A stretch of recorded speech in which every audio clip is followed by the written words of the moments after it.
Zafaron, shafron. Siz bilmaydigan 3 ta ma'lumot va kutiladigan natija. Bir oy ichsanglar.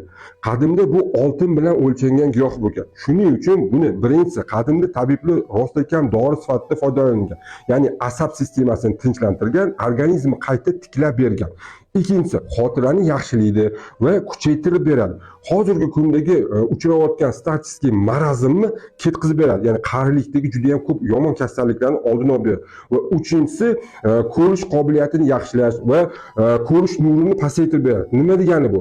Hozirgi kundagi ultrafiolet nurlarni, kompyuterlarni, gadjetlardan foydalanayotgan ko'rish asoratlarini ketkizib kerak bo'lsa davolab beradi.